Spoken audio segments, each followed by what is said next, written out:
भगवान श्री हरि विष्णु ने बताया किस श्राप के कारण हुई किन्नरों की उत्पत्ति। जय श्री कृष्ण प्रिय दर्शक बंधुओं, एक बार पुनः बहुत बहुत स्वागत है आप सभी दर्शकों का आपके अपने चैनल दर्पण ज्ञान गागर यूट्यूब चैनल में।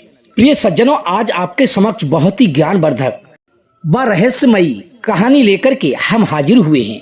आज की कहानी में हम आपको बताने वाले हैं कि स्त्री पुरुष के अलावा किन्नरों की उत्पत्ति कैसे हुई।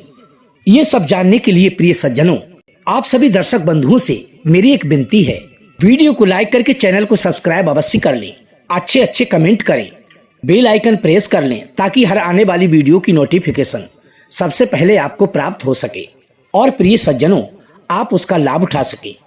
तो बने रहें बिना स्किप किए हमारी वीडियो की समाप्ति तक। प्रिय सज्जनों, एक समय की बात है, देव ऋषि नारद नारायण नारायण करते हुए वैकुंठ लोक में पधारते हैं। अपने परम भक्त नारद जी को देखकर भगवान श्री हरि विष्णु कहते हैं, आइए देव ऋषि नारद, वैकुंठ लोक में आपका स्वागत है। आज अचानक ही वैकुंठ लोक में आने का तुम्हारा क्या प्रयोजन है? आप अवश्य ही कोई न कोई महत्वपूर्ण समाचार लेकर के आए होंगे। तभी देव ऋषि नारद कहते हैं कि हे प्रभु, सर्वप्रथम मेरा प्रणाम स्वीकार कीजिए। आप तो सबको जानते ही हैं, आप तो अंतर्यामी हैं, आपसे क्या छुपा है।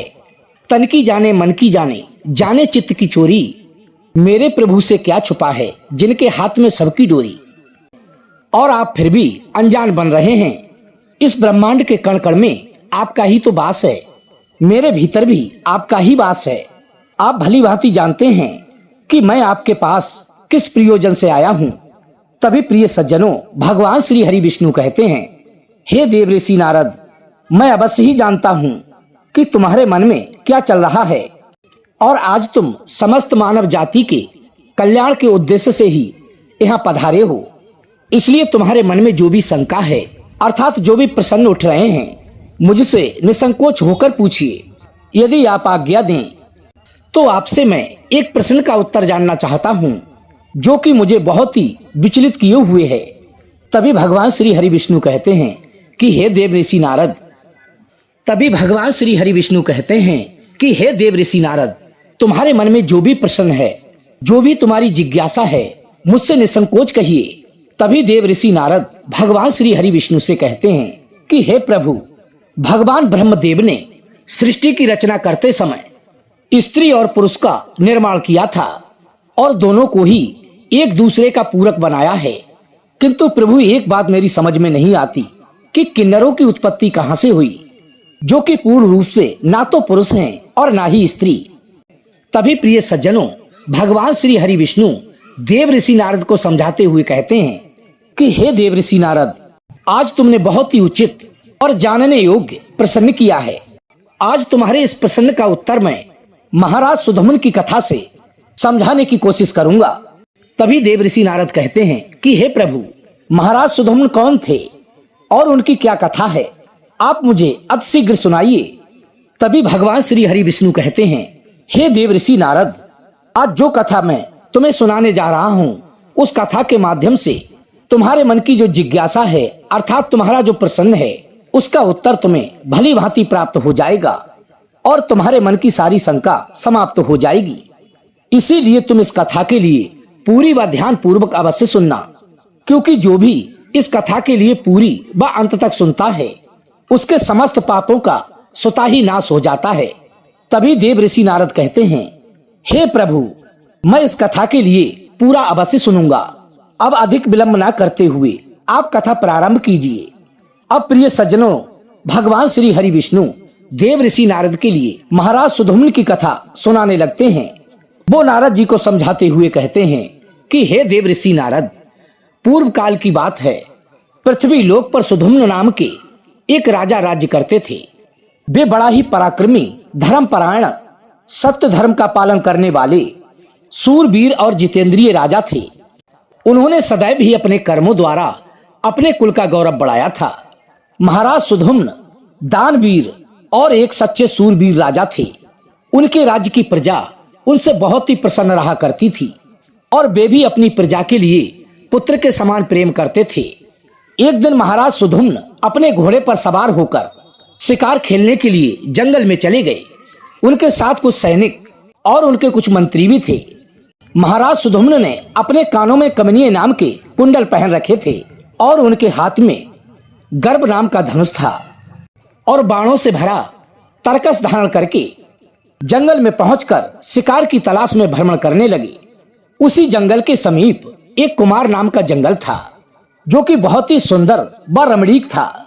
वो वन देखने में तो बहुत ही सुंदर था किंतु भयभीत करने वाला था, क्योंकि उस वन में भगवान भोलेनाथ की माया फैली हुई थी, जिस कारण से वो वन पृथ्वी लोक पर स्वर्ग के समान प्रतीत होता था। अनेक जंगली पशुओं की ध्वनि स्वतः ही कानों में गूंज रही थी, जिसे सुनने के बाद उस राजा का मन सुख की अनुभूति कर रहा था। कोयल का मधुर सुर और पक्षियों की दिल को मोहने वाली चहचहाहट उस वन की ओर आकर्षित कर रही थी। अब प्रिय सज्जनों, महाराज सुधुम्न ना चाहते हुए भी उस मधुरम वन में स्वतः ही प्रवेश कर जाते हैं और जैसे ही वे उस वन में प्रवेश करते हैं तो उनका वो सुंदर शरीर एकदम से स्त्री स्वरूप में परिवर्तित हो जाता है। महाराज का घोड़ा भी घोड़े के रूप में बदल गया और उनके साथ आए हुए सभी सैनिक व मंत्री भी स्त्री रूप में परिवर्तित हो गए। अचानक हुए इस विचित्र बदलाव को देखकर महाराज और उनके सभी सिपाही आश्चर्यचकित हो गए और घनघोर चिंता में पड़ गए।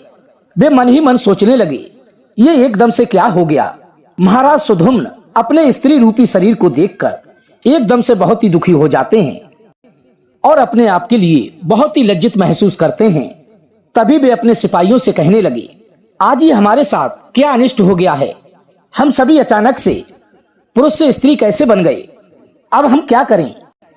इस स्त्री रूपी शरीर को लेकर के अब हम घर कैसे जाएंगे और किस प्रकार से मैं अपने राज्य का संचालन कर पाऊंगा।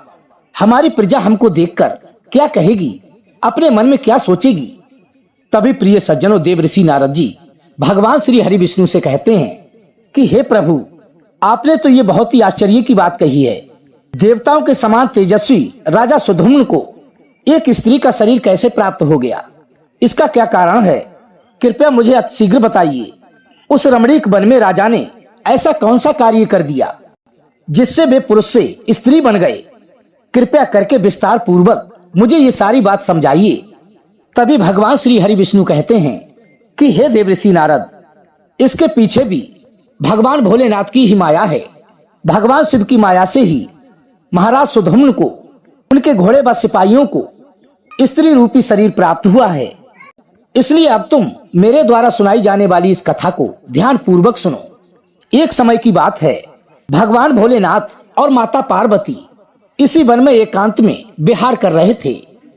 तभी सनकादिक ऋषिगण अपने तेज से 10 दिशाओं को प्रकाशित करते हुए भगवान भोलेनाथ के दर्शन करने के लिए उसी वन में पहुंचते हैं।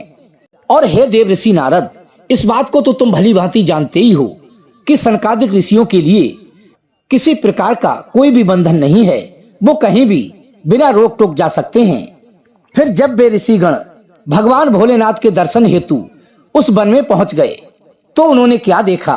देवी पार्वती और भगवान भोलेनाथ प्रेम मगन होकर के एकांत में विहार कर रहे हैं। सनकादिक ऋषियों को एकदम से अचानक वहां पर आता हुआ देखकर देवी पार्वती एकदम से शर्माकर लज्जित हो गईं और वे एकदम से भगवान शिव से दूर हटकर खड़ी हो गईं। जब उन ऋषि गणों ने भगवान भोलेनाथ और माता पार्वती को एकांत में विहार करते हुए देखा तो वे सभी तुरंत ही वहां से लौटकर नर और नारायण के आश्रम की ओर चले गए। जब भगवान शिव ने देवी पार्वती को लज्जित होकर दूर खड़े हुए देखा तो वे उनसे कहने लगे कि हे देवी पार्वती, तुम इस प्रकार से लज्जित क्यों हो रही हो। वे ऋषिगण तो हमारे पुत्रों के समान हैं, उनसे तुम्हें शर्म नहीं करनी चाहिए और ना ही इस प्रकार से लज्जित होने की आवश्यकता है।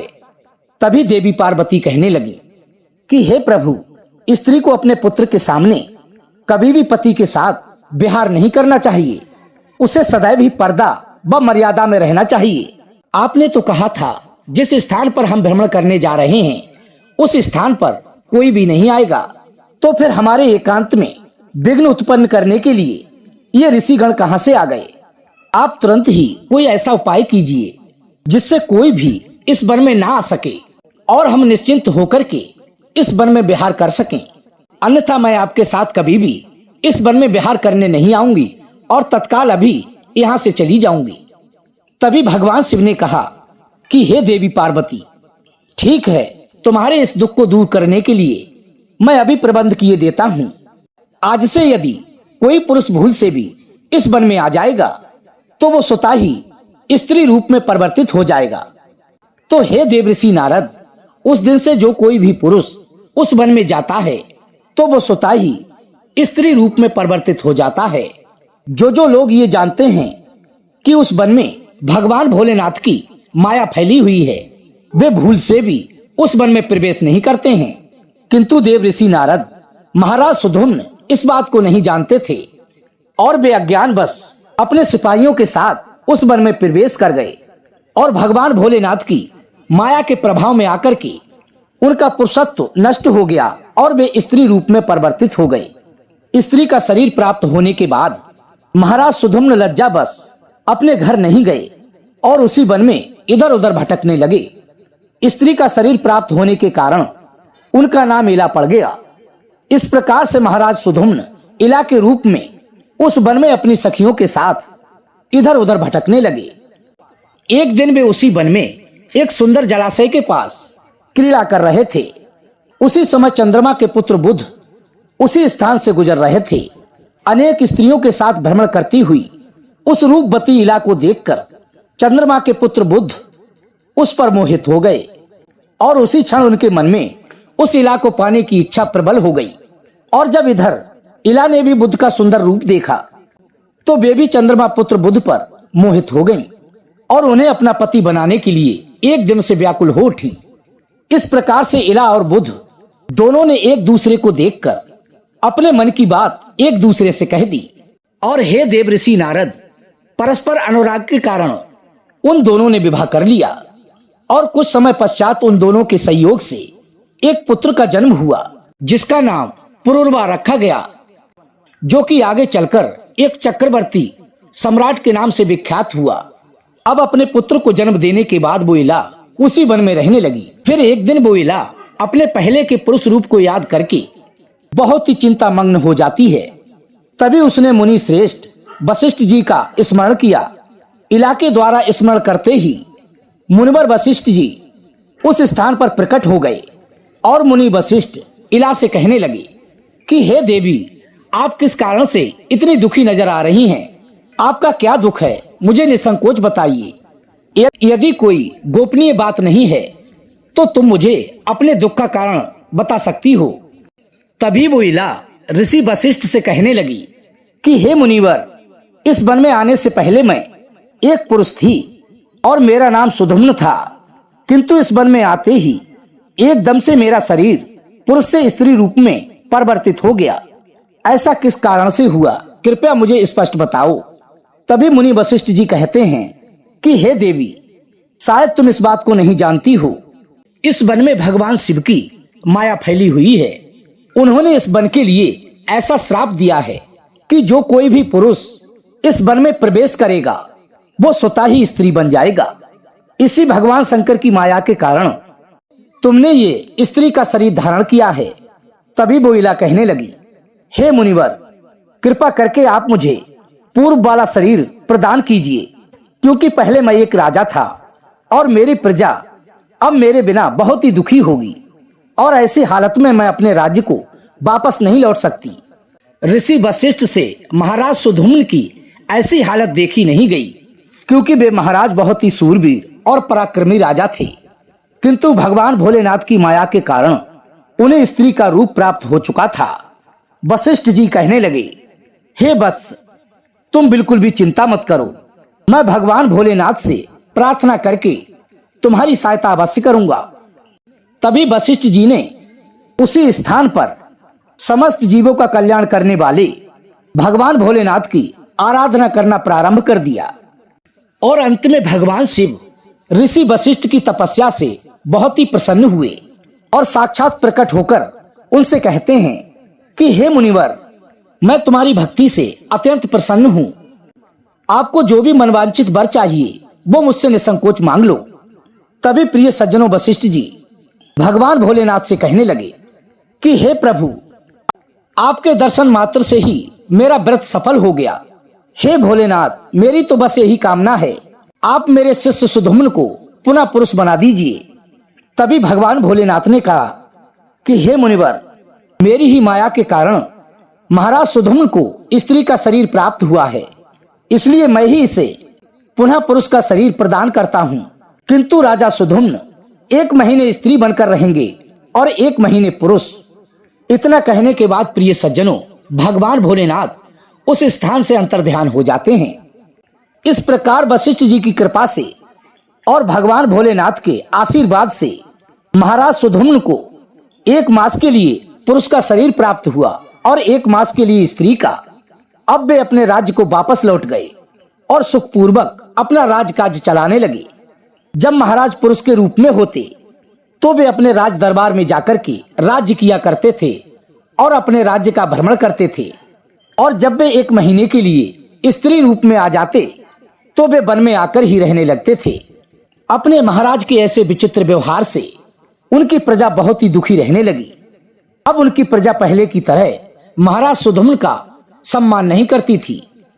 इधर महाराज के स्त्री रूप में रहते हुए चंद्रमा पुत्र बुध से जो पुत्र प्राप्त हुआ था, जिसका नाम पुरुरवा था, अब वो जवान हो चुका था। तब महाराज सुधुम्न ने उसको अपना राज्य सौंप दिया और वे सदा सदा के लिए उसी वन में रहने को चले गए। वन में जाकर महाराज सुधुम्न अपने स्त्री शरीर के साथ इलाके रूप में एकांत स्थान पर बैठकर तपस्या करने लगे। फिर इसके बाद उन्होंने देव ऋषि नारद से नवकार मंत्र की दीक्षा ली और देवी पार्वती की उपासना करने लगे। अनेक वर्षों तक उस वन में रहकर उन्होंने उस मंत्र का जाप किया और अंततः माता पार्वती को एक दिन प्रसन्न कर लिया। निरंतर अपने भक्तों का उद्धार करने वाली जगत जननी माता पार्वती ने उन्हें साक्षात दर्शन दिए। उस समय माता सिंह पर आरूढ़ होकर उनके समक्ष आकर के खड़ी हो गईं। अब इला ने माता पार्वती को अपने समक्ष खड़ा हुआ देखकर अपने दोनों हाथ जोड़ करके उन्हें दंडवत प्रणाम किया और अपने मुख से उनकी स्तुति करने लगी कि हे जगत जननी माता पार्वती, मैं आपके चरण कमल की बारंबार वंदना कर रही हूँ। कृपा करके आप मुझे मेरे इस शरीर से मुक्ति प्रदान करो। तभी माता पार्वती ने उसकी भक्ति से प्रसन्न होकर उससे कहा कि हे इला, आज तुम्हें स्त्री शरीर से मुक्ति मिल जाएगी और तुम परम पद को प्राप्त कर लोगी। माता पार्वती के इतना कहते ही इला ने अपने शरीर का त्याग कर दिया और परम पद को प्राप्त कर लिया। अब महाराज सुधुम्न के परम धाम को जाने के बाद उनके पुत्र पुरुरवा उनका राजकाज संभालने लगे। भगवान श्री हरि विष्णु देव ऋषि नारद को समझाते हुए कहते हैं कि हे देव ऋषि नारद, अब सुनो किन्नरों की उत्पत्ति कैसे हुई।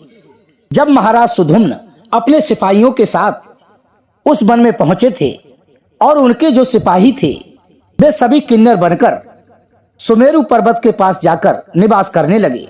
उन्हीं सबसे किन्नर जाति की उत्पत्ति हुई। तो प्रिय सज्जनों, इस प्रकार से भगवान श्री हरि विष्णु ने देव ऋषि नारद को किन्नरों की उत्पत्ति कैसे हुई उसका पूरा रहस्य समझाया। प्रिय सज्जनों, हम उम्मीद करते हैं आपको हमारे द्वारा सुनाई गई आज की कथा अवश्य पसंद आई होगी। वीडियो को लाइक करके चैनल को सब्सक्राइब अवश्य कर लें और कमेंट बॉक्स में जय श्री हरि विष्णु और हर हर महादेव अवश्य लिखें। इसी के साथ प्रिय सज्जनों, राधे राधे, जय श्री कृष्णा।